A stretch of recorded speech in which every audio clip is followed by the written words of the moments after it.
We welcome you to another live edition of the Sports Box, brought to you by our friends at CrowdPlay. Download the free CrowdPlay app today and use the box at sign up for 10 points. And here we go. Hey, Noah, how's it going tonight, man? Welcome everybody to the show as always. I'm good, man. How about you? Great.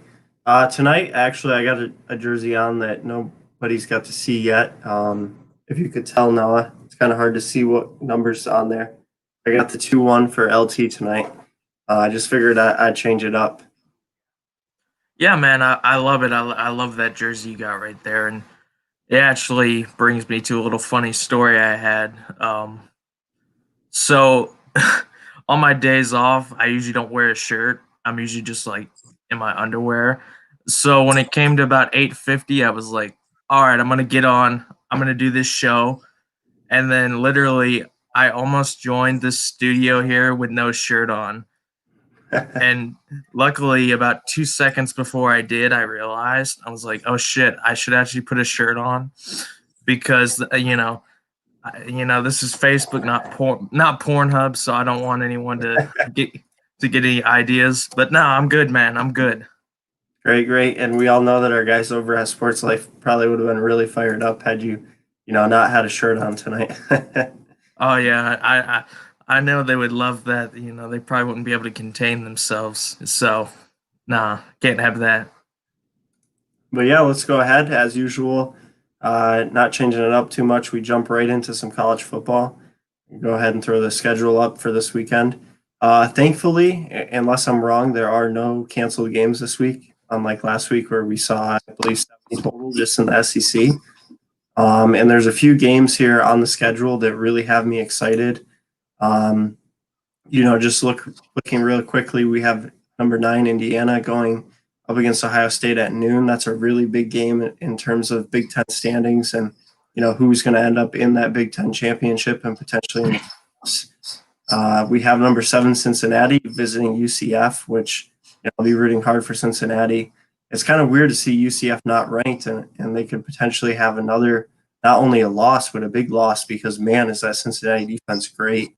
UCLA at number 11, Oregon, potential upset there.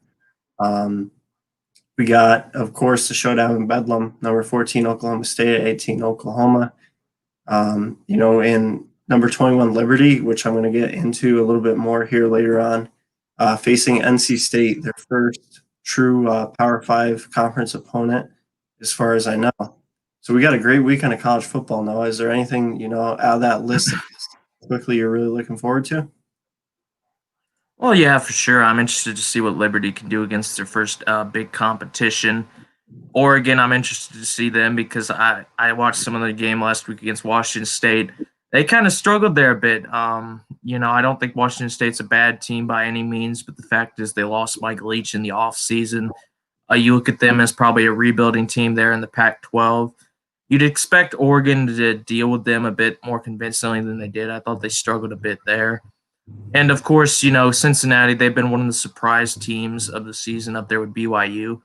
It's interesting that they're actually playing UCF because I kind of look at them like another UCF. They have that stigma around them with the competition they play. So it's going to be an interesting test there. I think Cincy can get it done. Indiana, they're one of those teams kind of like Liberty that's had one of their best seasons ever. I believe it's their best start since 1996 or 1997, something like that. I never thought I'd see the day Indiana would be ranked in the top 10 in a sport other than basketball because their football team's been atrocious my entire life. So that's going to be an interesting matchup there. Yeah, I'm trying to pull it up here real quick. I've heard a lot of hype on the Cincinnati defense. I want to go ahead and see where they're ranking right now.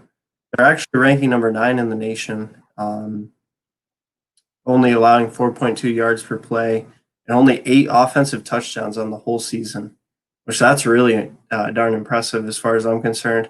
A lot of people have a knock on them that, they aren't playing a lot of Power 5, really strong opponents. But, as we say pretty much every week that you can only play who's on your schedule.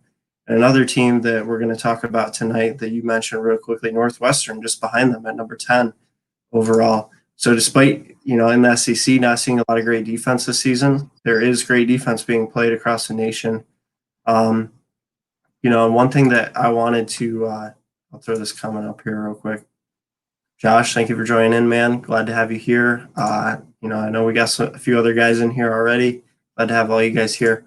But one thing that somebody pointed out earlier, and I wanted to make sure that I touched on it tonight, is, this Liberty team, who is obviously not in a Power 5 conference, but their quarterback, man, and I'm just seeing the numbers earlier today. I was kind of shocked. I'll throw him up here. Great player.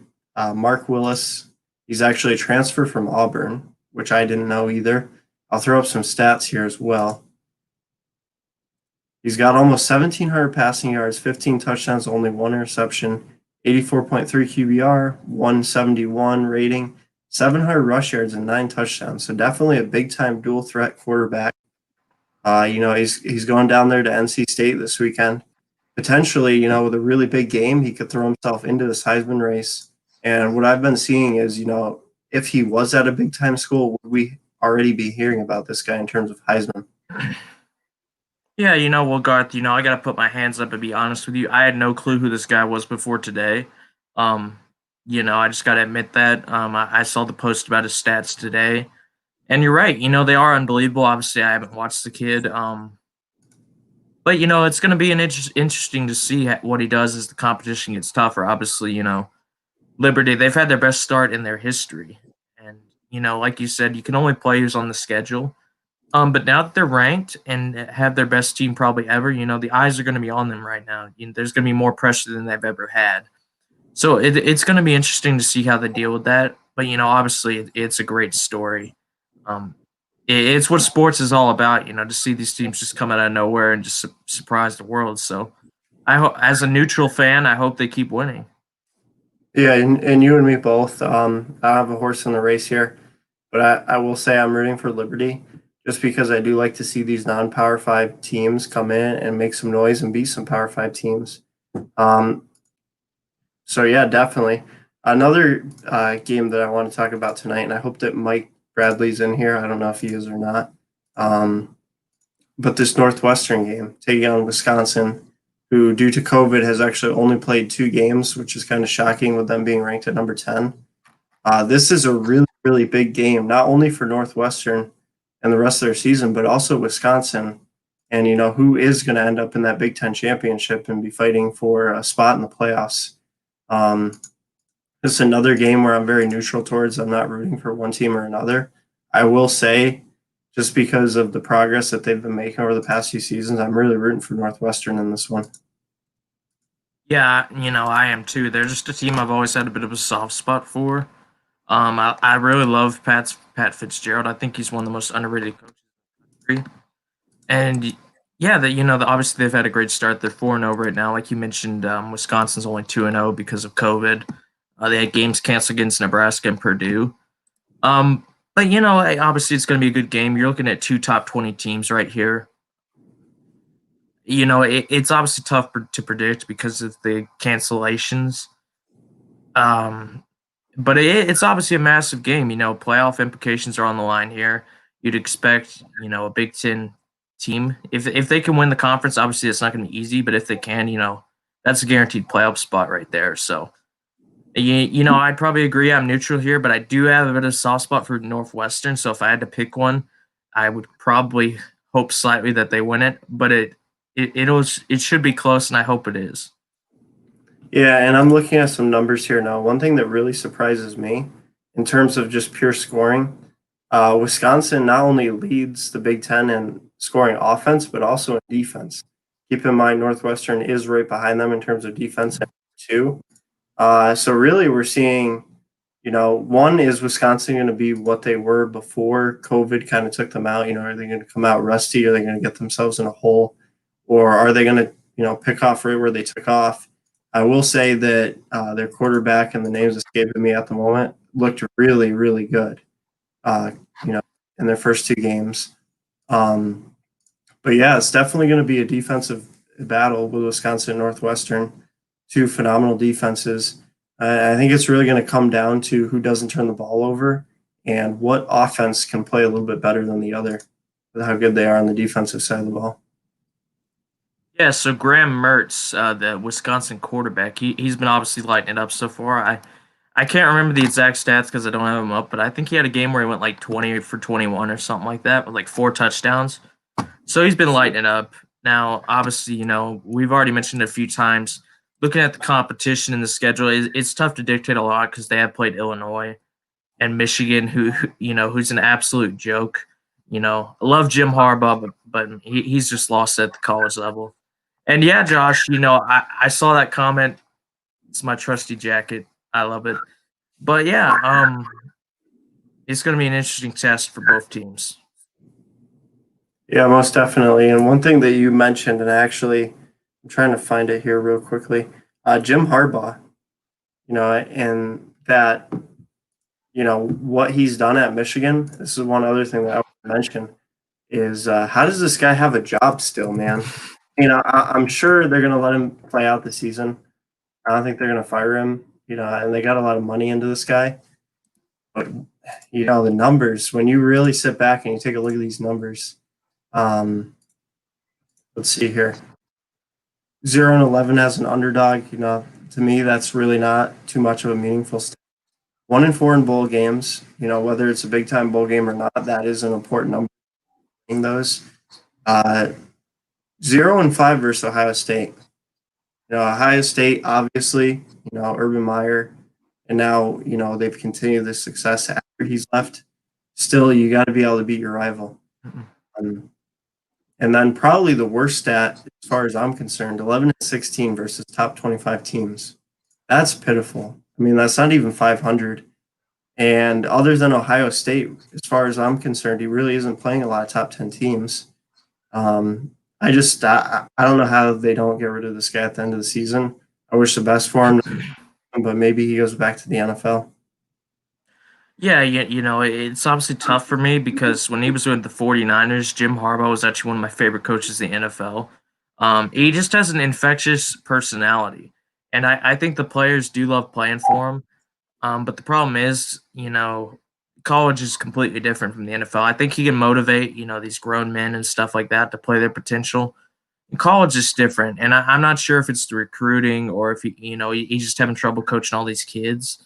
But he, as long as he's been there, they just haven't been competitive. You mentioned the numbers: 0-5 against Ohio State. Now, in fairness, Ohio State in the Big Ten, they are the standard that everyone is trying to catch. But at the same time, you have to remember that Michigan brought in Jim Harbaugh to catch up to Ohio State for him to change the culture there, because they weren't good under Brady Hoke, and now they got Jim Harbaugh. They're still not good. So it's very difficult. Michigan is one of the biggest schools in the country. Their blue blood program. They want to be at the top. I don't think Jim Harbaugh can take them there as much as I like him. I don't think he has it at the college level. I think when you look at him, he's failed at Michigan, and you could argue that with what the talent he had on his rosters with guys like Andrew Luck, Doug Baldwin, Richard Sherman, and then the fact that after he left, David Shaw came in there, and they were still successful for many years. You could argue that they made him look better than he really was. Yeah, and kind of building on, a team that you mentioned there, Ohio State.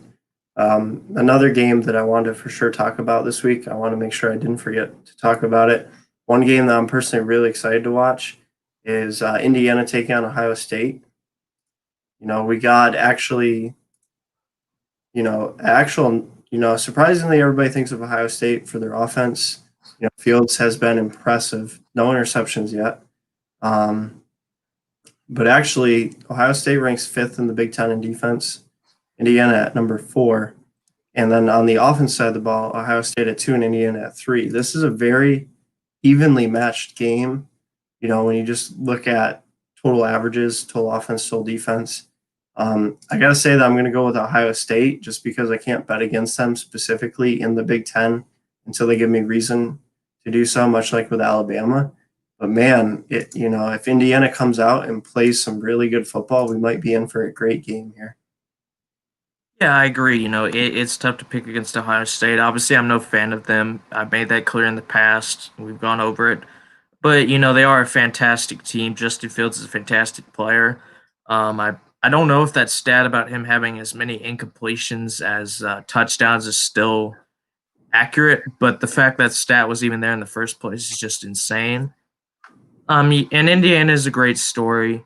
They're getting some talent in there. I hope they do well in the future.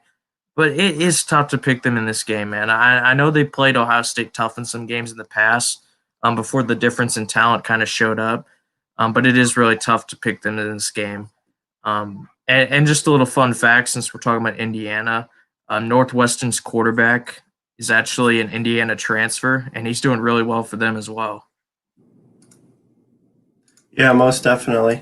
Um, and actually, you kind of made me think of it about Fields there.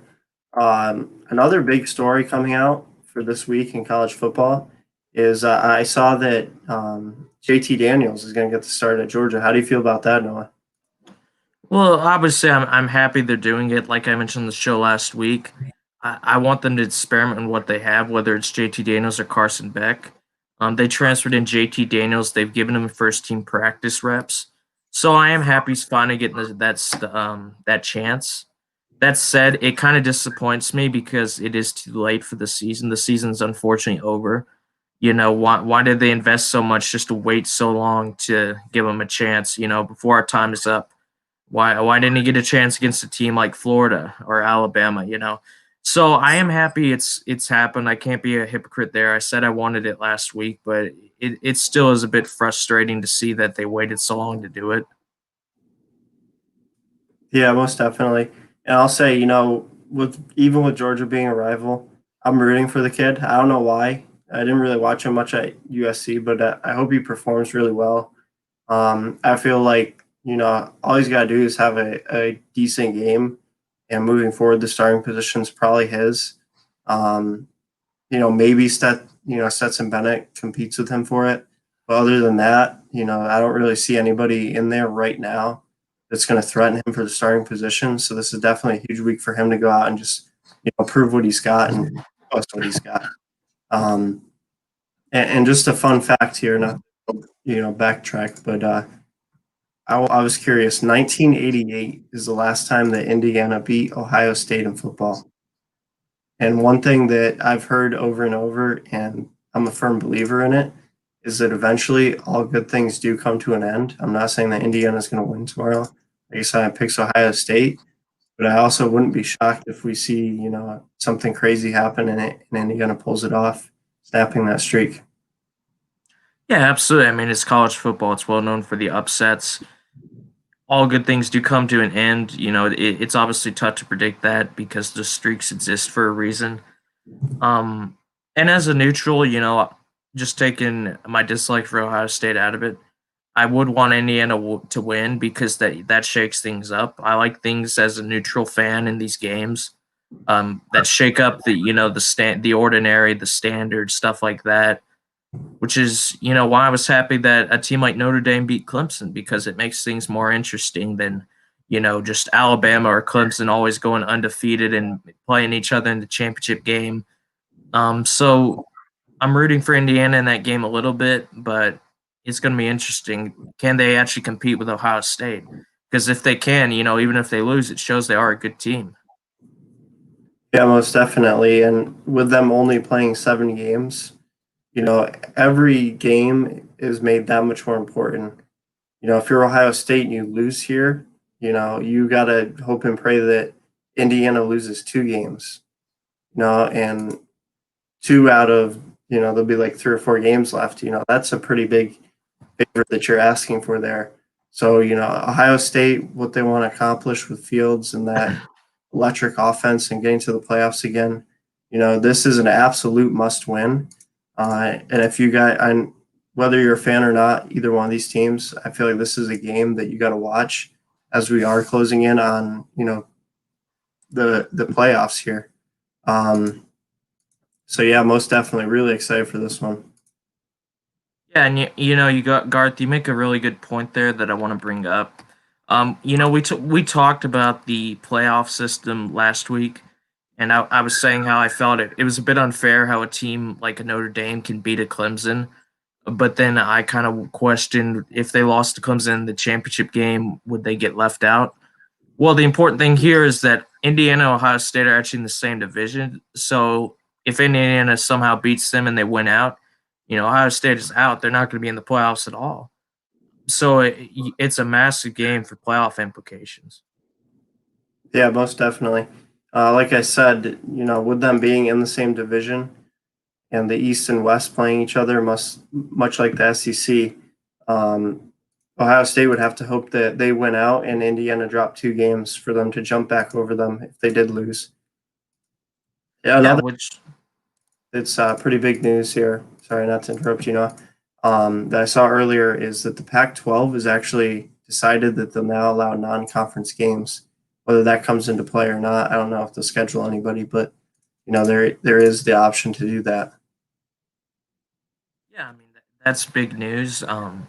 Obviously before the season, we got the indication that would be only conference games. It is a bit weird that it's coming out that late. I don't really know if that's going to change anything. It like I've said, this is a season that's been completely unprecedented in a year that's been completely unprecedented. So, I have no idea what to predict. I don't think any of us do. It's kind of one of those things like with the playoff system where I think we just have to wait and see what happens. Yeah, most definitely. And one other game, real quickly, that I want to touch on is this 14 Oklahoma State at number 18 Oklahoma. Kind of thus far a down season for both teams. Obviously, Oklahoma, not anywhere near what they want to be at right now. But OK State, they had a lot of hype coming into the season. Some people even picked them to make the playoffs. This is a really big game. I know that Oklahoma has won all but, like 2 games since 2000 in this series. Um, Oklahoma could potentially drop out of the top 25 with a loss. And OK State, despite not starting off how they wanted to, are still very much alive, to try and get to where they want to be by the end of the season with a win here. Yeah, absolutely. Massive game. This is a big rivalry. It has been as long as I've been watching college football. But like you mentioned, it's one that even though I think there's been a lot of close games, it has been one-sided in Oklahoma's favor. I remember a game a couple years ago where Mason Rudolph and Baker Mayfield, they were just lighting it up, and I think Mason Rudolph must have thrown for at least 5 or 6 touchdowns, and they still lost that game. So looking at it from the outside in, Oklahoma State has got to be motivated. They know this is a big rivalry for them, and that Oklahoma has the edge over them lately. Now, you mentioned that Oklahoma, they're 5-2. They start off 1-2. Actually, not a good start at all, but they've actually won 4 straight. They beat Texas in a crazy 4 overtime game. TCU, Texas Tech, and Kansas. So like we've mentioned a few times, you play who's on the schedule. Some of that competition isn't great. Kansas is atrocious. You got to start to question: is that Les Miles system actually going to work there? But yeah, I mean, in Oklahoma State, they beat Iowa State. They're number 17. They actually lost to Kansas in overtime, and like I mentioned just now, Oklahoma beat them. So it's hard to look at the common competition. I think it's going to be a really good game. Um, but like you mentioned, streaks are made to be broken, and Oklahoma, they've had a down season. I'm not really sold on Spencer Rattler, if I'm being honest. Um, I'm going to look for Oklahoma State to actually break that streak, and I think they can beat Oklahoma. Yeah, and one thing that you touched on is Les Miles at Kansas. I mean, eventually, when do you begin to question this guy? Um, I get that you gotta get in there, you gotta establish your system, you gotta get your guys in. But what we've seen from great coaches is, they don't come in there and just have pitiful seasons and eventually, be good. It's kind of, not he hasn't been there as long, but is, starting to pan out very similar to Harbaugh.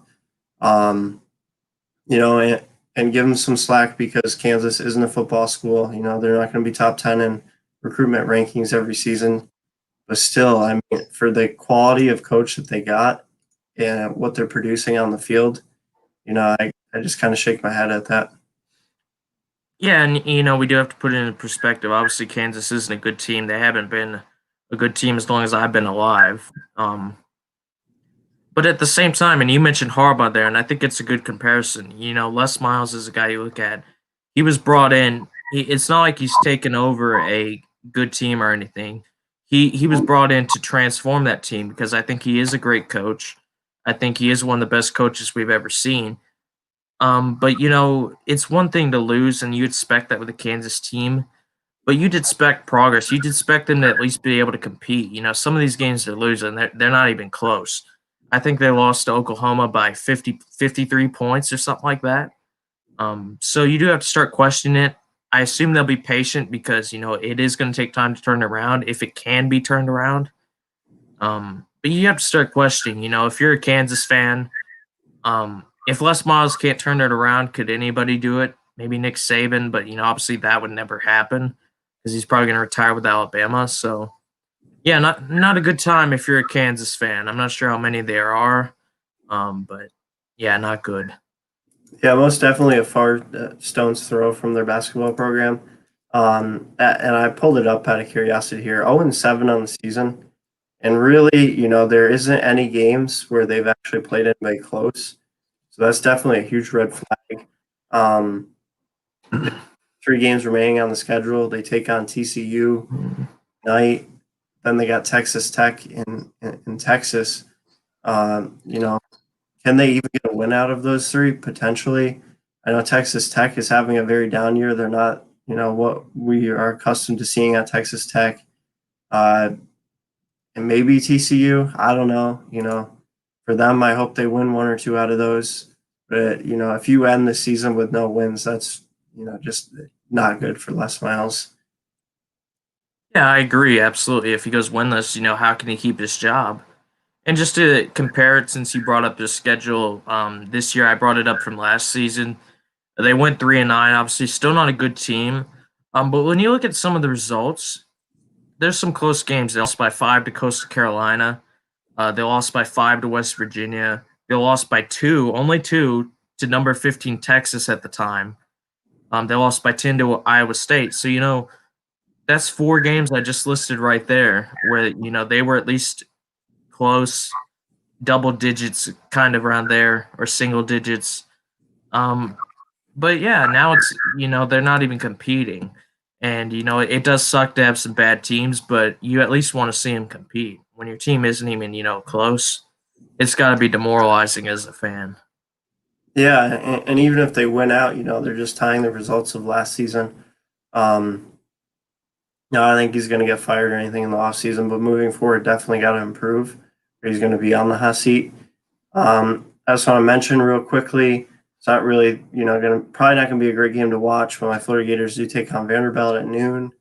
Kyle Trask should hopefully extend his streak of 4 more touchdowns a game. And actually, I want to mention one thing that I've been noticing this week is in Vegas, the betting odds are up for Trask, but in the actual Heisman voters race, he's still sitting at that number 4 spot behind guys like Trevor Lawrence and Justin Fields, rightfully so, behind, maybe Fields and Lawrence, but still at number 4. I don't know. By the end of the season, maybe he'll move. It's interesting. Obviously, guys like Lawrence and Fields, you can understand them being up there because they're incredible talents. The thing that I look at is, Justin Fields, he's going to play less games, so I think that is a weird factor in the Heisman race. Kind of like we mentioned with the playoffs. How do you compare, say, quarterbacks that play a 10 or 11 game schedule to one that plays 7? And Trevor Lawrence, obviously, if he was healthy, I think he would be the clear favorite. But he has been injured, so I think that will hinder his chances a little bit. And I got to tip my cap here, my figurative cap, because I'm not wearing one tonight. Kyle Trask would be my Heisman favorite because he's just absolutely lighting it up. And if you compare his stats to Joe Burrow from last season, he actually surpasses them, which is crazy because Joe Burrow, in my opinion, had the greatest season a college quarterback has ever had, something like 65 total touchdowns. So I gotta give props there. We've talked about Mac Jones a lot and how he's been disrespected. We've compared him to Joe Burrow as well, but I think Kyle Trask has something like 12 more touchdowns than him so far. So I'd have to give Trask the edge there. Yeah, they're right on par with yards, but definitely 12 more touchdowns, which, I rather have the touchdowns. That's more points on the board. But yeah, Mac Jones, I forgot to mention him. He is also ahead of Kyle Trask currently in the Heisman odds, which he has by no means been a slouch this season. As we said pretty much every week, the kid's been on fire. The complete opposite of what was expected out of him. He's not a placeholder at all. And I think that, with Fields only playing 7 games, Lawrence missing some games, the Heisman race is most likely going to come down to who does win that Alabama-Florida SEC championship game. Yeah, man, that's going to be a fantastic game. Obviously, I don't like either of those teams, so I kind of just wish it could be a tie somehow, but unfortunately, that's not possible. But yeah, I think you're looking at two guys right there in all seriousness that might be, if they're not the two leading favorites for the Heisman, they're damn close. Because Lawrence and Fields, they're always going to be there. You have to look at a guy like Zach Wilson, if he'll be in conversations because he's just been on fire for BYU. But yeah, that's going to be a great matchup if it pans out. Obviously, still a lot of the season to go. Something completely unexpected could happen, but that is the matchup I would expect at this point in time. Yeah, most definitely. One thing that I want to point out is, for our NFL fans out there, if your team is in need of a quarterback, or even you want them to draft somebody now and have them sit behind your guy for a few seasons, this draft's absolutely loaded with QBs. And you don't even really have to take one in the first round because the class is so deep, that you could possibly land somebody in the second or third that's going to be a franchise guy down the road. So, really excited for next season's draft. Obviously, my Chargers don't need a quarterback, yet. Anyways, Herbert has shown that he can be a franchise guy. And with that, let's switch gears here now and let's go over to some NFL. Go ahead and throw the schedule up for this week. There is one game on there that I want to talk about that I don't have up here on the schedule just because it was last night. At Arizona at Seattle. Very good game. I hope everybody caught it. I only caught bits and pieces of it, honestly, myself. But yet another great performance by not only Kyler Murray, but also Russell Wilson. Both guys throwing 2 touchdowns, didn't turn the ball over. 200 yards from Russell, almost 300 from Kyler, despite getting hurt and banged up a little bit early in the game. Seattle takes a lead in the division.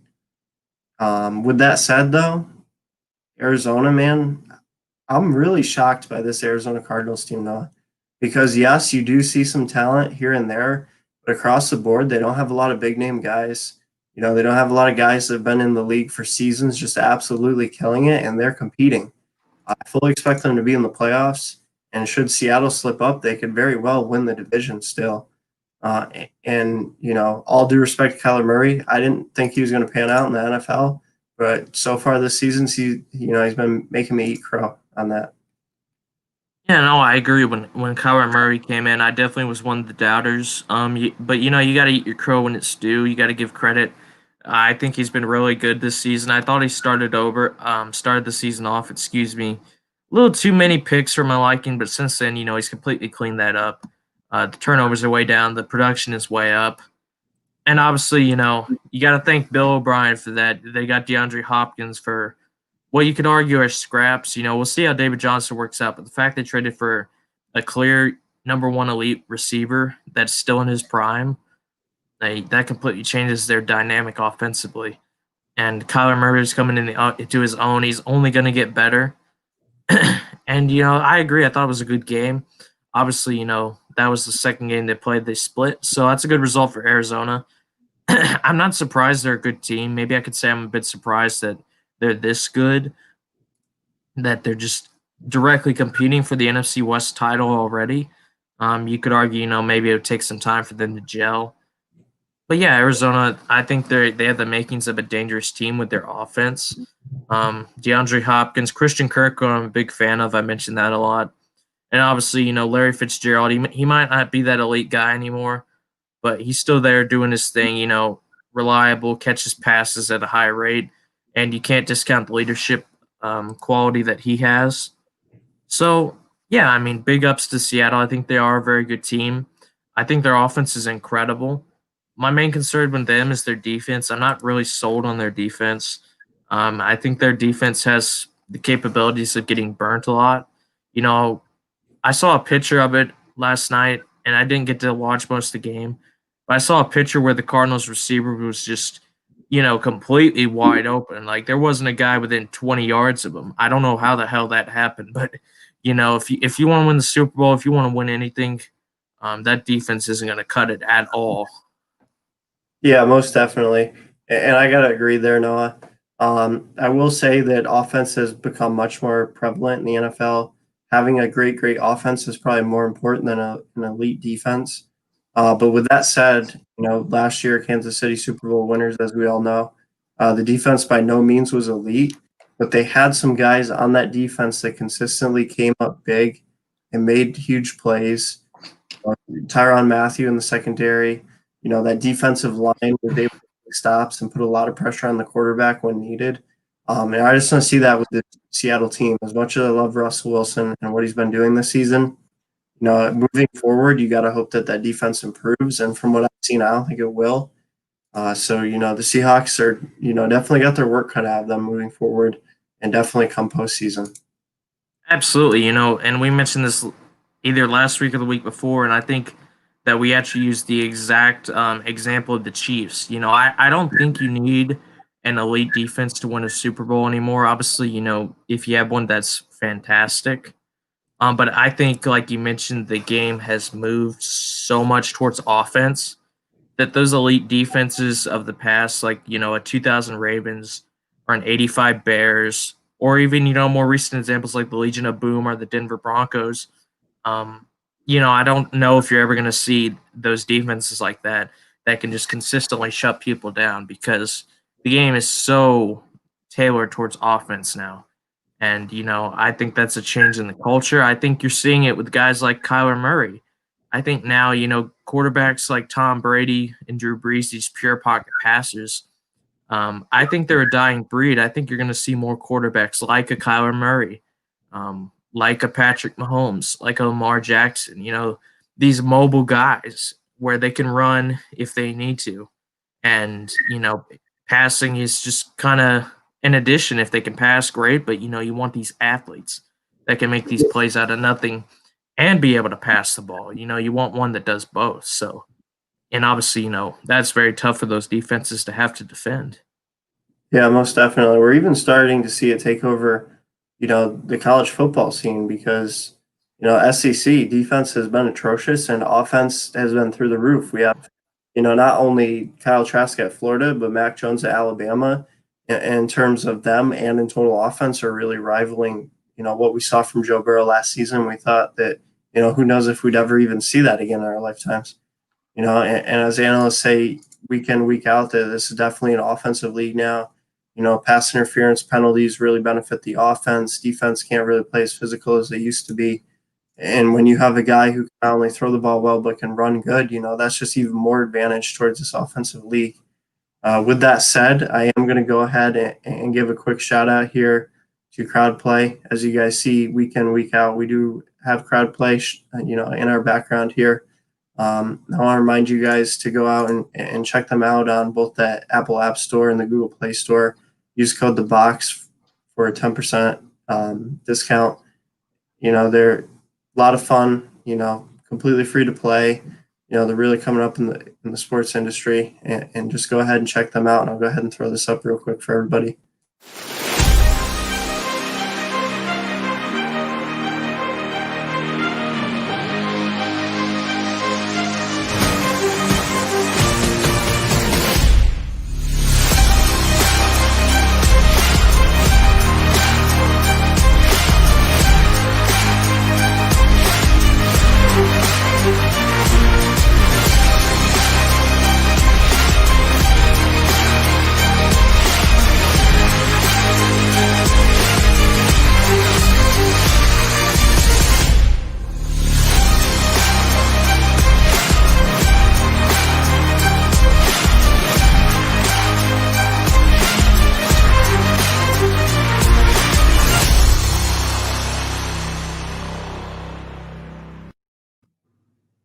All right, we are back now, guys. We had a comment during the break coming from John Suggs. Glad to have you here again, man. It feels like it's been a week or two since we've seen you, but we always appreciate having you in here. Always some great comments from you. Thoughts on Chargers and their need to fire Lynn. Last 2 weeks, this was a hot topic for me that we talked about in depth. Um, Lynn, he's got to go. I'm going to say I was a huge fan of the guy coming in. I really liked his personality. I really felt like he was a great players coach, and he could, get our team really fired up to go out there and win some of the games that we had been losing in the past, which 2 seasons ago we did do that exact thing. But now it seems like he's lost complete control of the locker room. Guys like Desmond King leaving for literally nothing, a 7th-round draft pick. Might as well just have given him away.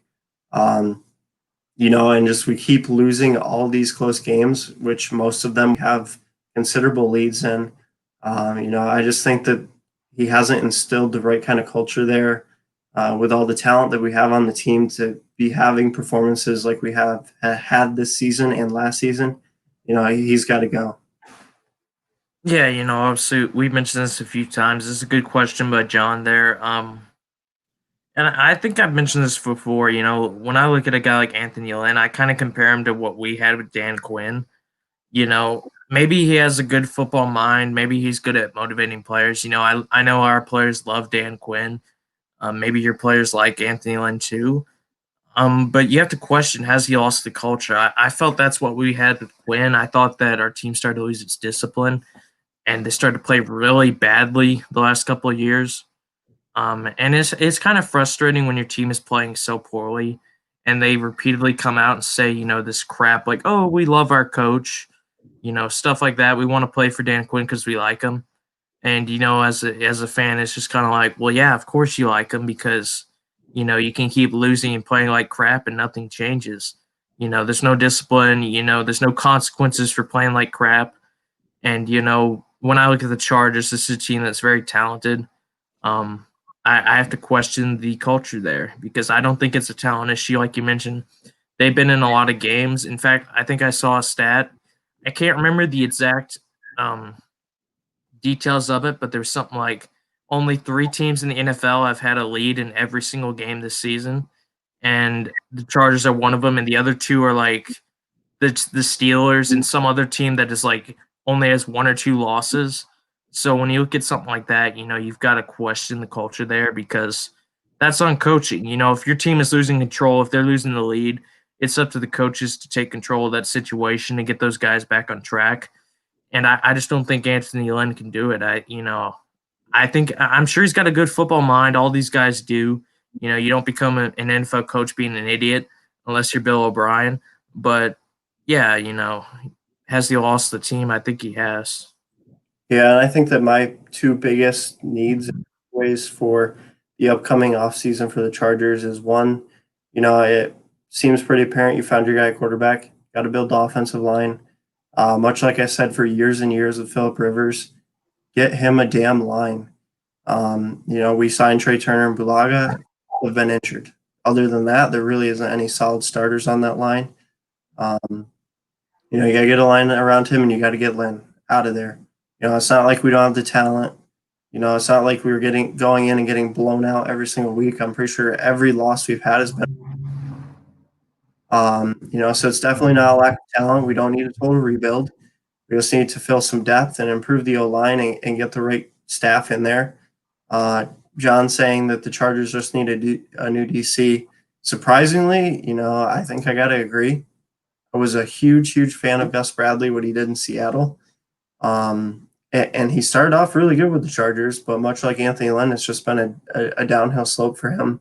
So I think that he's got to go as well. I do like the young OC that we have, much like some of the other younger minds around the league. I think that we should keep him. But head coach in DC got to go. Yeah, I agree. That's a comment from John there that I actually heard a lot with Dan Quinn. Oh, why don't you just fire the DC instead of the head coach? Now, I'm not going to say, I don't know how the Chargers are run as well as you do or anything like that. But what I will say, when people said things like that about Dan Quinn, it kind of ticked me off because what they didn't realize was Dan Quinn was actually in charge of the defense. He was actually our defensive coordinator last season when our defense was atrocious. And then when he actually relinquished his play calling duties, our defense got better. So that shows he was the issue.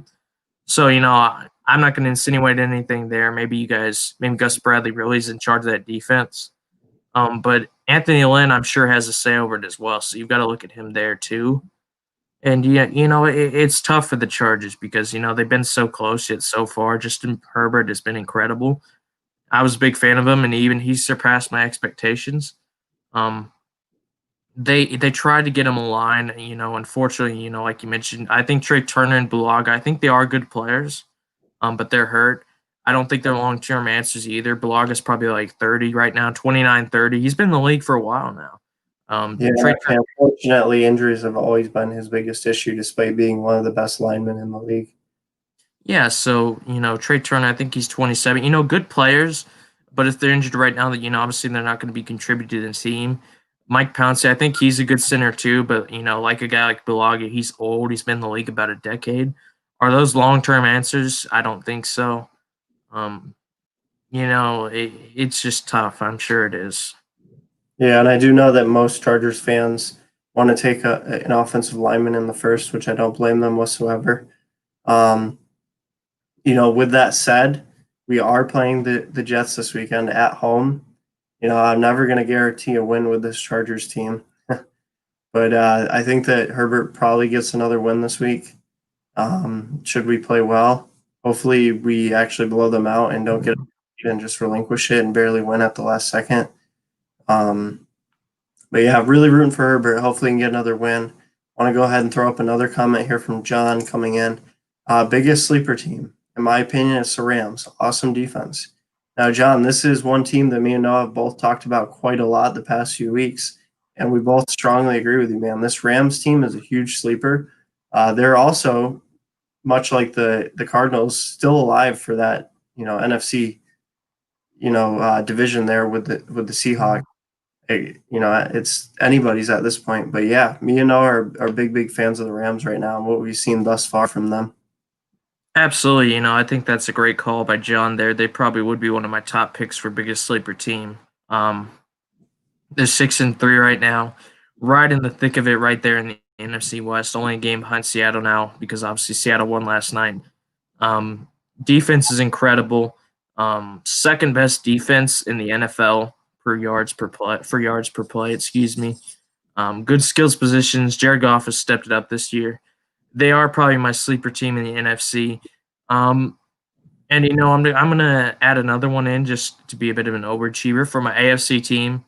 I mentioned that the Rams are number 2 in defense right now. Garth, do you know who's number 1? I think you do. I do. Finally, right off the bat, I'm going to know the answer to one of these questions. It is the Indianapolis Colts. Yeah, so, I think they're another sleeper team right there. They have a fantastic defense, number 1 in the NFL right now. Giving up 4.8 yards per play, that's just absolutely insane. Their quarterbacks passing against them have as many interceptions as they do touchdowns, 5.8 yards per attempt. Their rushing defense is only giving up 3.5 yards per carry. So that's a very good defense, I think, is right there in Indy. Philip Rivers, like we mentioned, he's not that prime guy anymore, but he has that veteran leadership. He just has to not, completely mess it up. And, I think that Naheem Hines, Jonathan Taylor, I think that's a good 1-2 punch right there. My biggest concern with the Colts, and I still do think they are a good team. Obviously, they're leading the AFC South right now. They beat the Titans a week ago. What is their skills positions going to do in big games? Because T.Y. Hilton has regressed. I love T.Y. Hilton, but ever since he got hurt in 2018, Luck retired, I don't think he's that same guy. And, outside of that, it's just a bunch of unproven guys. So my big concern there would be the skills positions. Other than that, fantastic defense, fantastic offensive line. I think they have a fantastic head coach, Frank Reich, big fan of his. So, yeah, my 2 sleepers would be the Colts in the AFC and the Rams in the NFC. Yeah, and I'm glad that you mentioned the Colts. No, definitely something, as always, I want to talk about, this week. And they are my AFC sleeper team as well, 6-3, sitting atop the AFC South. We got the Titans taking on Baltimore in Baltimore. Baltimore really hasn't been as dominant as we thought. However, it still is going to be a very tough game for the Titans. And the Colts taking on Green Bay at home, which is not going to be an easy task by any means.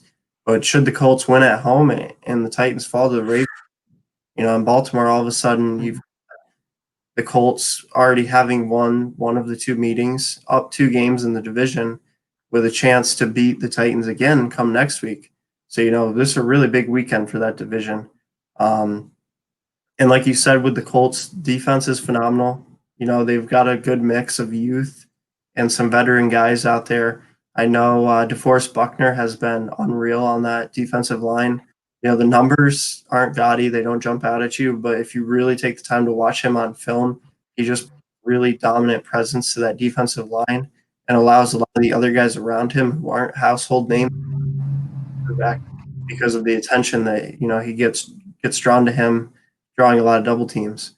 But I will agree with you that their biggest question is a skill position, not only wide receiver, but running back as well. However, like you said, Hines and Jonathan Taylor is developing into a 1-2 punch there. Ebron at tight end is very good, but he is out with injury. T.Y. Hilton, like you said, hasn't been the same guy. I'm really rooting for him. Always been a fan of him. Hope he can stay healthy and get hot. But really, that's their biggest knock is can their skill position guys come up big in a game where they do need to score more points because the defense, might not be playing as well.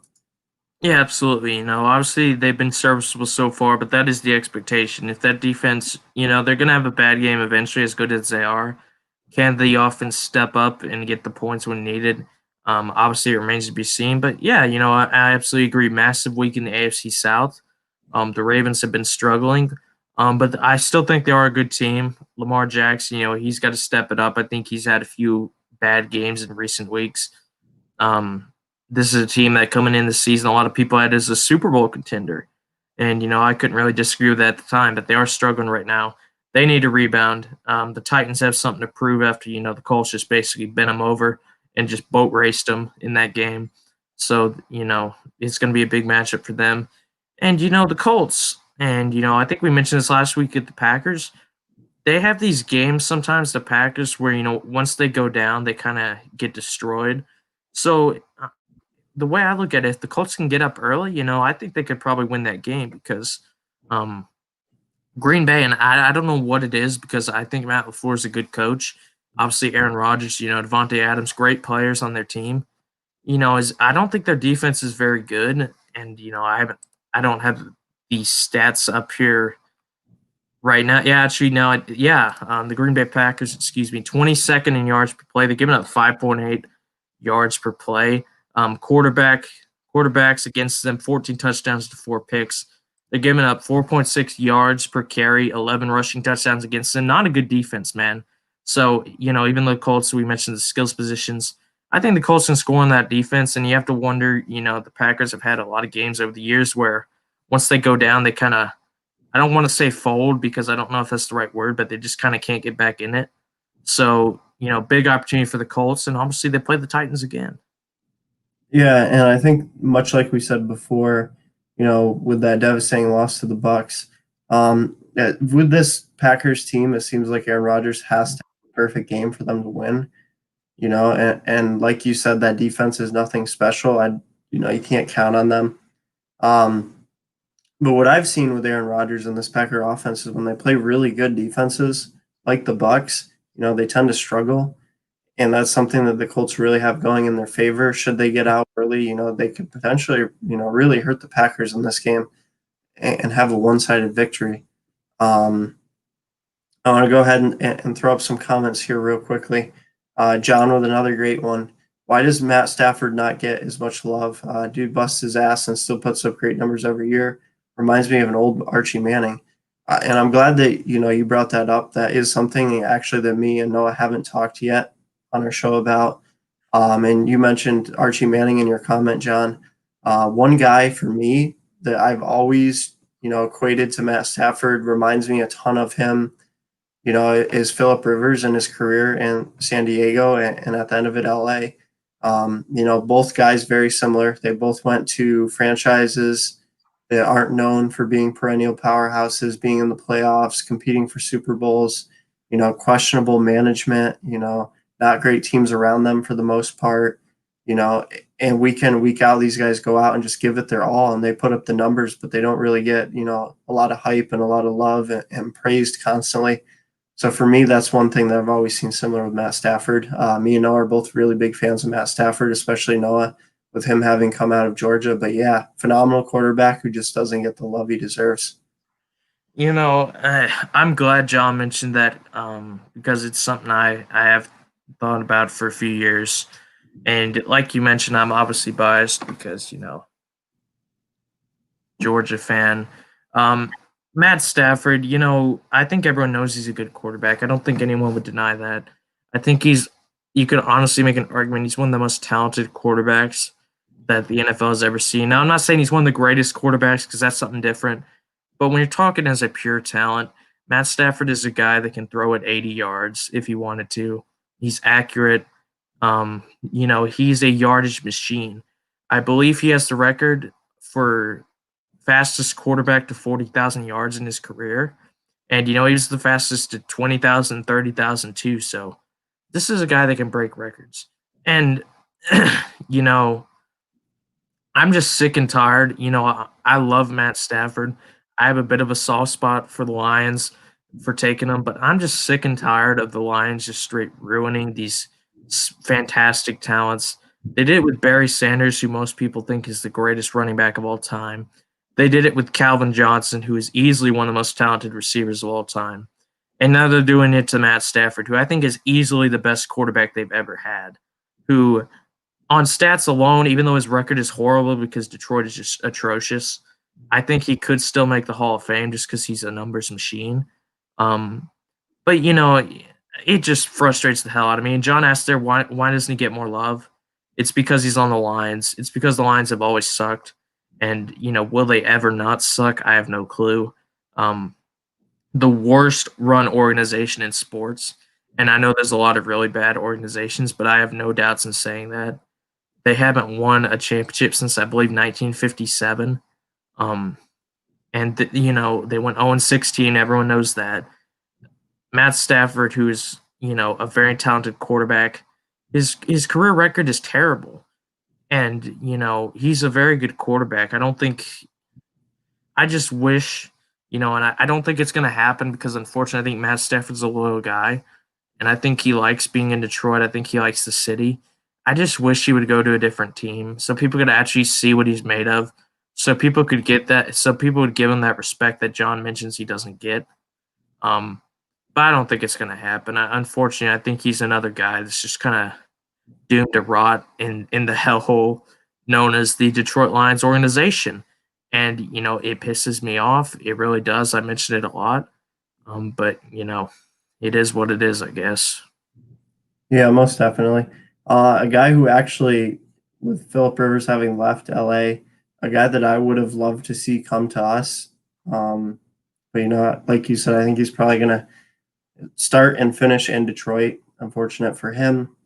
But yeah, that's why, like Noah said, being in Detroit, that's why he's not getting the love. They're not playing primetime every week. They're not winning games. And unfortunately, he's going to go down, with a terrible career record, but crazy numbers. My heart goes out to the guy. Like I said, Philip Rivers has had a little bit more success because he has actually had some very good teams around him, but very much a similar, situation and career as him. John, with another great comment here. You guys think Tyson Hill is the right move for the Saints over Winston? Definitely something that I want to talk about tonight. They're playing Noah's Falcons this week. As John said, Taysom Hill is getting the start quarterback over Jameis Winston. I don't know if it was so much that they felt Jameis wasn't ready or kind of, some loyalty shown towards Taysom over Jameis with having him been in the locker room and with the team a little bit longer. I don't know what to expect, honestly. I'm not going to lie. We've seen a lot of flashes from Taysom Hill. Some people are really hyped about him coming in and playing. My personal opinion, though, is with guys who have shown flashes, you don't believe in them until you can, see them do it consistently, much like Nick Foles. What has he done with the Bears this season as a starter? And I love Nick Foles. Nothing against the guy. We got to see, can he come in and play a complete game and look really good start to finish? I'm glad that that was brought up right there about Taysom Hill. Obviously this news came out today, and I have to admit I was kind of stunned at it. I thought there was no chance of this. I thought, and you got to give credit. Drew Brees went down last week. Obviously, all the best to him. But Jameis, I thought he actually played very well.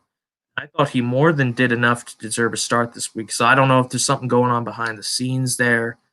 Taysom Hill, when I look at him, I think he's a great Swiss Army knife. I don't know if he's a quarterback in the NFL. And here's what I'd say. Can he be a quarterback? Maybe. But when I look up Taysom Hill's stats on Pro Football Reference, and the first thing I see is his career rushing yards and his rushing touchdowns. And when I look at his stat log and it has rushing and receiving before passing, is that a good look? I think they're putting a guy who only has, I can't even tell how many passing attempts he has because it's so far down. This is a guy that has 18 pass attempts, 10 of 18, 205 yards, no touchdowns, one pick, 72.7 rating. He's a guy for the offense. And, I don't want to sound like I'm hating on him because I do think he's a good player, but I think he's a change of pace guy. He's a Swiss Army knife. He can come in, he can make plays every now and then. He is a guy that I think when he comes into the game at quarterback, it's for a deep shot. 18 pass attempts. He has 205 passing yards. Excuse me. That is a deep threat right there. And thank you very much, my man. We all appreciate it. But Taysom Hill, it's stunning to me. And I don't want to question it too much because Sean Payton obviously knows what he's doing. I think fantastic offensive mind. I wonder if he has a trick up his sleeve. Maybe Taysom is quote unquote starting, but maybe Jameis has a role as well. I think I saw something that they don't have any role planned for Jameis. To be honest, I really don't believe that at all because why would you not play Jameis after he played well last week and play a guy that has 18 career pass attempts that is probably better suited as a Swiss Army knife than a quarterback? So, obviously they're playing us. If we win, that's great because they're our biggest rival. If we lose, whatever, the season's already over. But looking at it from a neutral perspective, it's a decision that makes me scratch my head. But at the same time, Sean Payton is a guy that I probably give the benefit of the doubt because I think he's a very good coach, very intelligent mind. We'll see how it goes. But right now, I'm just kind of confused by it. Yeah, well, and for sake of my fantasy team, I hope that Matt Ryan does really well this week. Really pulling for him in that regards. But I'm confused for sure. Jameis, the turnovers that he's had in his career, especially last season, he's been really good. He gets a lot of hate, but man, could he score last season. And like you said, he looked very good last week as well. Definitely thought he was going to get the starting job. Like you said, maybe it's just kind of a charade by them. Taysom is going to get the start, but how much are we going to see Jameis type deal? But with that said, Taysom, if I had to choose, is not going to be my guy from start to finish, play the whole game, come in there and throw 30, 40 pass attempts. Like you said, change of pace guy. So I don't really know what to expect out of that game this week. I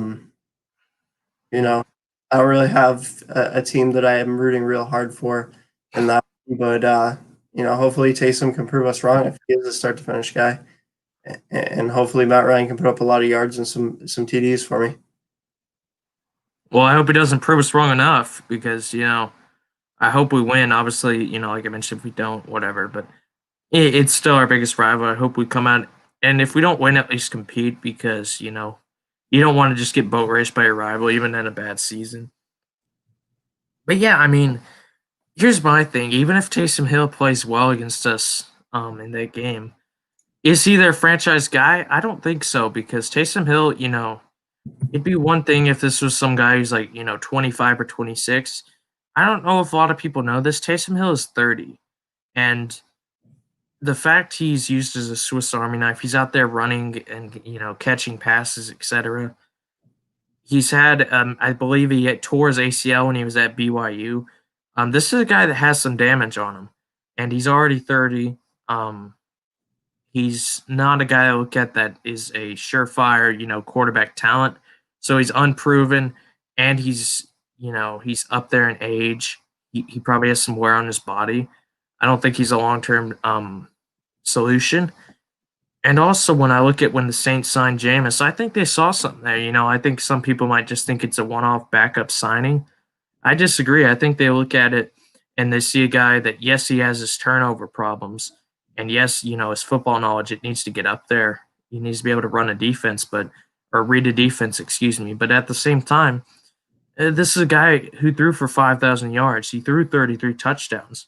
This is a guy that when he wants to, he can make these perfect passes. He can throw the ball, 60 or 70 yards on point. Jameis Winston, I think the best way I could describe it is he's not a good quarterback, but he is a good player, because if he had a football mind, I think he'd be easily one of the best quarterbacks in the NFL. Some people might laugh at that, but I truly believe it, because if he didn't turn the ball over, I mean, this guy would be a stud. So I think Sean Payton, I think he's looking at it like, okay, this is a guy that's still young. If I could just let him learn for a few years behind one of the best quarterbacks to ever do it, up his football knowledge, make him, help him with the other side of the game besides just physical talent. I think they see a guy that, they could play as their starter for easily, another decade plus. Yeah, and Jameis, the raw arm talent is definitely there. The being able to march a team rather up and down the field is there. Put points on the board, that's there. It's really just the football IQ. Is it there or not? We've seen a lot of turnovers out of him. One thing that I want to touch on real quickly before I jump into a couple other games on the schedule for this week is John's asking, do you think that teams have found Seattle's weakness? They look without 2-star running backs 3 games prior. They were back against Cards last night and won. As me and Noah mentioned, I don't think that it's a question of offense or running backs.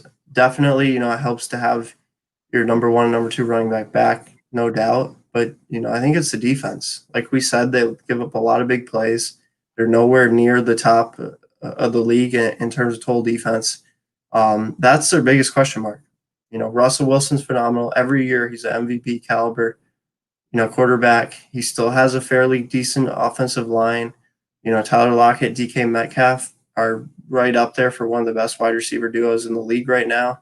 I definitely don't think the question mark is on the offense side of the ball. I think it's the defense. Yeah, obviously John mentions it there.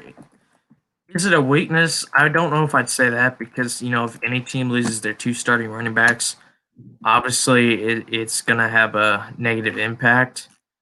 Now, when I look at a team like Seattle, I think if you want to point out a weakness, and I think this has been the case for years now, their offensive line. Russell Wilson has been sacked 33 times this season in 10 games. He has been sacked 40-plus times, 7 out of 8 of his career, 8 years of his career so far. Mobile quarterback, too, and not pocket passer. Yeah, exactly. And good thing he isn't, because if he was, I think he'd have an even worse time. I think the fact he's one of the best quarterbacks ever at making guys miss, that might even make, the sack numbers look better than they are, and they're already terrible. So, yeah, but no, the offensive line, the defense, there's a lot of concerns there. I think Wilson masks a lot of it because he's, freaking fantastic. But, they're a good team of Seattle. I don't think they're a complete team at all. Yeah, and one game, we talked about Seattle quite a bit tonight. One game rather here now, and I think that you'll like the fact that I'm going to bring this up. This Chiefs at Raiders game, probably won't draw a lot of media attention. You probably won't hear a lot of guys talking about it too much in depth. But what a game, honestly. I pulled up, the standings here, and I looked forward at the schedule. Raiders are back 2 games right now. Should they win, that put them 1 game back. And looking at the Chiefs' schedules, they still got to go and face Tampa Bay in Tampa Bay, and they also got to go on the road to the Dolphins and the Saints. So, Raiders win this one game back. Very, very high chance that the Chiefs drop at least one of those games, and all of a sudden you're tied for the division lead when in a season where we thought that the Chiefs clear cut had the division won and anybody else was just fighting for a wild card spot. So big game here, Noah. Yeah, absolutely, and I'm glad you brought it up because I think the Raiders are a team I've been really high on this season. Obviously, they've had a good season, but we got to remember they've already beaten the Chiefs once. They went, I believe it was at Arrowhead. They went into Arrowhead. They got down early, and then they went on. I believe it was a 31-3 run in that game, and they won at 40-32 in one of the games of the year easily. Now, when I look at the Raiders, one issue I have with them is their defense. I don't think their defense is very good. I still got my rankings up. It looks like the 22nd in yards per play here. 14 touchdowns and 7 interceptions quarterbacks have against them. They're giving up 4.4 yards per rush with 13 rushing touchdowns. So I think their defense is a concern. Obviously, against a team like the Chiefs, you have to be worried about that. And are the Chiefs a team that can get swept? You beat them once. Can you sweep the Chiefs? Yeah, I think that's very tough to ask of a team. I think they were fantastic in the first game. To ask them to sweep the Chiefs, though, I don't know about that. I think the Chiefs will probably split. But I still think the Raiders are a good team. Like I've mentioned, I think their offense is really, really good. Derek Carr has done really well this season. Obviously, Josh Jacobs, everyone likes him as a solid, running up the middle running back, just smash mouth, old school. Henry Ruggs, I mentioned him, big speed threat. Hunter Renfrow, a guy that's, I think, a stereotypical slot receiver. He reminds me of, I'm not saying he's as good as these guys, but he kind of reminds me of the Wes Welker or Julian Edelman role a little bit. And obviously, Darren Waller's just a beast. So it's going to be a good game, but man, I just can't see the Chiefs getting swept. I don't know about you. Yeah, I will say that, to beat a good team not once but twice in the same season is very tough. Definitely, Chiefs are the favorites to win this game. And I'd probably have to say with my gut feeling that the Chiefs will pull this one off because, like you said, it's going to be really, really, really tough to sweep them. However, with that said, I will add one thing. I'm glad that you mentioned it to remind me is the fact that the Raiders did win the first meeting. And that brings, that makes this game ever so more important because, you win, like I said, you go to one game back. But also, not only one game back, but now you have a 2-0 head-to-head advantage. Should the Chiefs lose one of those games, which I point out is very realistic for them to drop one of those games, yes, you're tied. But with that 2-0 head-to-head lead, you're actually leading the division at that point with no meetings left. So this game is huge, guys, for playoff implications in that division specifically. Yeah, absolutely. Great point right there. The tiebreakers are so crucial. That 2-0 head-to-head record would be massive for them. And whether it happens or not, if it did somehow happen, the Raiders would be on the map. If they somehow swept the Chiefs, they'd get that respect instantly.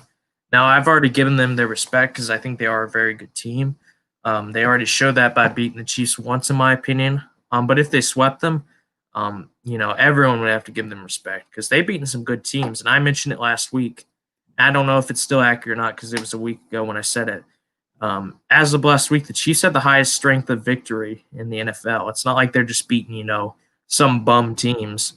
Obviously, I know they beat the Chargers. No disrespect, Garth, but it's not like they're playing teams like that consistently. They beat the Chiefs. They beat the Saints. They've beaten teams like that. I believe they played the Bills really close too. I don't remember if they won that game. I don't think they did because that was a while ago now. But yeah, they played some great teams. So big test for them. Can they finally take control of the division, get that tiebreaker? If the Chiefs lose a game when they slip up, and I think they will at some point. I don't think they'll go undefeated the rest of the season. very interesting game. Yeah, a lot of good football this weekend, guys. Um, and as we get closer to playoffs, each one of these games means more and more. But even if you're the Raiders and you lose this game, probably it's going to be tough to win the division. But with that said, you're still very much alive for a playoff spot. 7 teams getting in. I don't see how the Raiders don't make it in. They need catastrophic failure not to be. And the other clear-cut favorite for the wild card in the AFC is out of the Bills and the Dolphins. Who doesn't win the division? That'll probably be your second seed. But also keep in mind, Titans and Colts, and with, 7 seeds this year, it's very likely that all 3 of those will be in there. And, there's a lot of competition in the AFC from top to bottom this year. As good as teams like the Steelers and Chiefs have been, looking at it, I don't think that there's, that one team that you can say for sure is going to make it. Each one of these teams is very capable of winning. Yeah, I think you made listed some very good teams there. I think the AFC playoffs are going to be brutal, man. Even with 7 teams getting in, I think the conference is so stacked. I just want to point this out. You listed a lot of good teams right there, and I can't disagree with you listing any of them. But even then, you still didn't list. I don't think you listed teams like the Ravens and the Browns in the AFC North. So, this conference, man, you got to give credit where it's due. This conference has really emerged. And I'm glad you mentioned the Dolphins because I mentioned them a lot with Brian Flores down there, Tua Tagovailoa. I think that Brian Flores is building that winning culture. That they're 6-3. This is a team that I got to remind you. The start of last season, with the results they were having, this is a team that people were saying was the worst team in NFL history. And this season they're 6-3. They're 11-7 going back to Week 9 last season. I think Brian Flores is a beast coach. I think they are building a good culture right there. And, I think it's a great shot. I think the Dolphins can definitely make the playoffs as a wild card, but obviously it's going to be tough because, you look at the AFC, how many teams are actually out of it? Oh, at 5 or 6 maybe? I mean, it's just an insanely competitive division, and it makes me excited as a neutral because I think the playoffs in that conference are going to be very fun. Yeah, and for the Miami Dolphins fans out there, you guys got to be really excited for what you got going on down there in Miami. And really, it's just getting started. I mean, you're getting hot right now, playing really good football on both sides of the ball. That defense, is kind of flying under the radar. Very good defense. Tua coming in for Fitzpatrick, looking pretty good so far. Very much alive in the division. There's just a lot to be excited about. And even moving forward past the season, I believe that they still have a lot of picks stacked up for this upcoming draft. They're just set to keep building for the future. With the Patriots, and I don't want to count Bill Belichick out, till all is said and done. But with the Pats being down, no Tom Brady, there's no time like the present to really take advantage of circumstances and what you got going on down there. Hey, and I'm glad you mentioned the draft pick. These poor Texan fans, they've done nothing to deserve this. Bill O'Brien, the absolute joke head coach, in all his wisdom, the Dolphins have a top 10 pick that the Texans actually gave them. So not only is their rebuild working fantastically well, not only are they a good team this season and all that, very promising for the future, they also have a potential top 5 pick that they got from the Texans in the trade.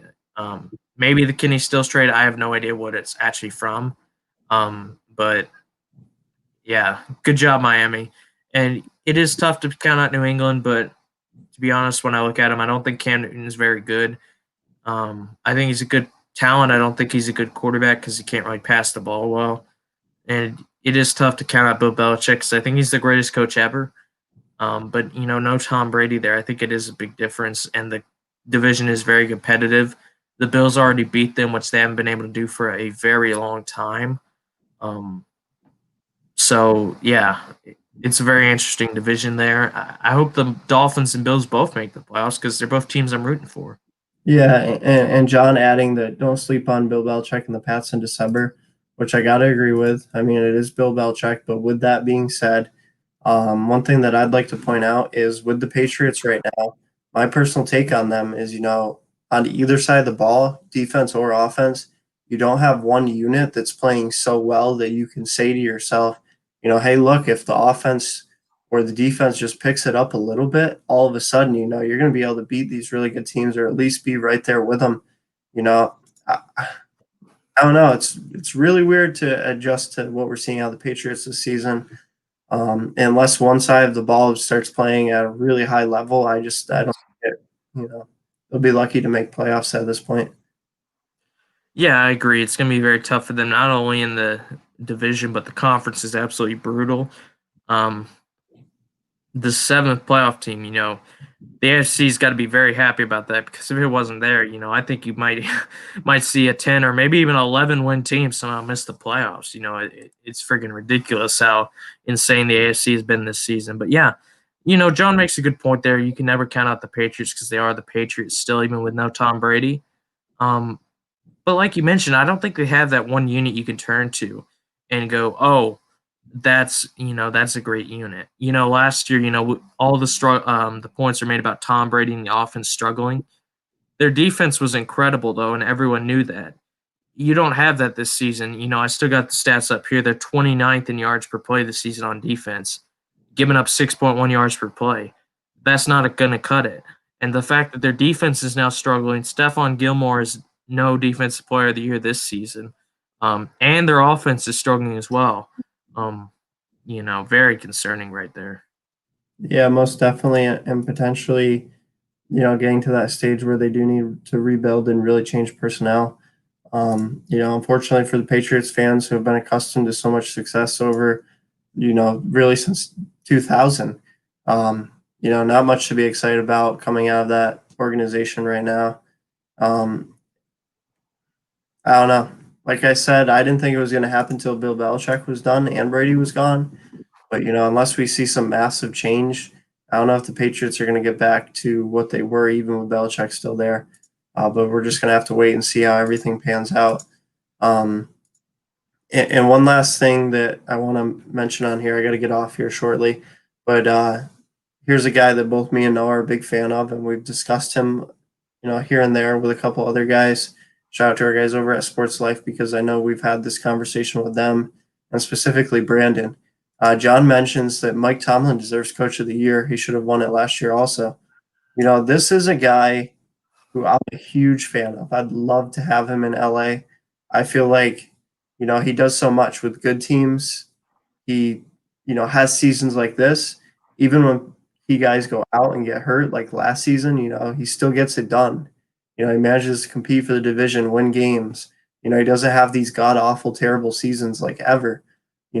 Definitely a guy who's going to get a lot of consideration, and I wouldn't have anything against him winning it this season. I agree, and you mentioned it. We have discussed this a lot. Mike Tomlin, I think, is an incredible coach. I just want to give you a quick stat right here. Bill Belichick has a winning percentage of 681. Could you guess what Mike Tomlin's is, Garth? I'll go with 675. Close. It's actually 647. So it is lower than Bill Belichick, but it's only like 30 or 35 points or whatever it was. He's actually in the realm of Bill Belichick there for winning percentage. Now, obviously, Bill Belichick's the greatest coach of all time. I'm not trying to compare Mike Tomlin to him, but what I will say is Mike Tomlin is easily one of the best coaches of all time. And I agree with John there. I think he should have won Coach of the Year last season. What he did with that team, he completely turned that defense around. This is a guy that has a defensive background. He came to Pittsburgh as, I believe, a DC for Minnesota. He has a defensive background, and it shows, because their defense last year, even when they had these crappy quarterbacks playing, no Ben, they still competed. They still went 8-8, I believe. And like I mentioned, at 47% winning percentage, this is a guy that's a Super Bowl champion. And most of all, and you got to give credit to the Steelers for this. One of the best organizations, if not the best in sports. They are the model of consistency. And I think no one displays that better than Mike Tomlin. This is a guy that has never had a losing season, ever. Not even one off season where he went 7-9 or anything like that. Since 2007, he has not only won a Super Bowl, an incredible winning percentage, he has never had a losing season. He has had 3 8-8 seasons, 1-9-7, 1-9-6-1. Other than that, every season he's finished with 10 or more wins. 10-6, 12-4, 12-4, 12-4, and 11-5. 10-6, 11-5, 13-3. And he's 9-0 this season. He should have won Coach of the Year last year, I think. I believe he will win it this year. Mike Tomlin is one of the greatest coaches of all time, easily. I don't even think it's a debate. He's a Hall of Fame coach, no doubt in my mind. And I would take him on my team any day, and I think really any sane football fan should. I can't believe there were Steelers fans that were saying he was overrated. He could go down as the greatest coach of all time, which is saying something because Chuck Noll was pretty freaking good. So, but yeah, Mike Tomlin, a beast. Yeah, and I'll have to say that right now Mike Tomlin's got to be the clear-cut favorite for Coach of the Year. Really, I think that the only person that could give him any kind of competition right now is, say, should the Dolphins win out and win the division and potentially be a 1 or 2 seed. That's the only situation I could see where, you can't give this award to Mike Tomlin. The guy deserves all the credit in the world. Like Noah just went down through all the records, He's just been phenomenal. With that said, as I mentioned, I do got to get off here tonight. I want to thank everybody for joining in tonight. I'm glad that, John, you were back in here. We missed you the past couple of weeks, always having great comments. Keeping us with fresh topics and interacting with you guys. We appreciate all the support we get week in, week out from you guys. You guys make the show, be any fun for us to be on here if we didn't have anybody to talk to and interact with. And as always, Noah, thank you for joining me tonight. Yeah, thanks, man. It was fun as usual. Love all the interaction. Our boy John was back in there. He always asks really good questions. Great to have him back in here. Josh was in here for a bit. I know Deibler was in here. Such great fans, such loyal fans. They're just always here. And, they make it what it is because, like you mentioned, it's great talking to you, but without the interaction, would it be as fun? No, it isn't. It wouldn't be. Big ups to, all our fans, the Sport Life guys, and the Sports Box for giving us, this chance to be here on Sweet Tea. Very fun to do. I can't lie to you. I look forward to doing it every single week. When I'm going through the work week, I'm just like, okay, you know what? I just can't wait for this week to end because I can do things like, play video games and do our sports show, stuff like that. And, I know you feel the same because it's a lot of fun to do it with you because you're my boy. And, we got great fans, great support, and we're getting better each week. So, I love it, man. Absolutely love it. Yeah, most definitely. And as I said already, thank everybody for joining in tonight. If you didn't already know, every Friday night, 9 p.m., sometimes we're off by a minute or two, but every Friday night, 9 p.m., we're here. Me and Noah, we love doing this. We love having you guys in here. Let's continue growing the support for the channel, continue getting better for you guys, and let's just keep going up and up with this. Thank you, guys. We really appreciate you having you here.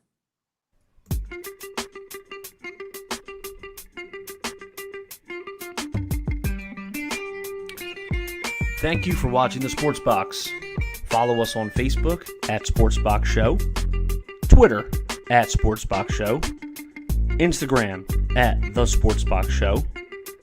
Find us on YouTube and join Outside the Box, our Facebook sports discussion group. The Sports Box is brought to you by our friends at CrowdPlay.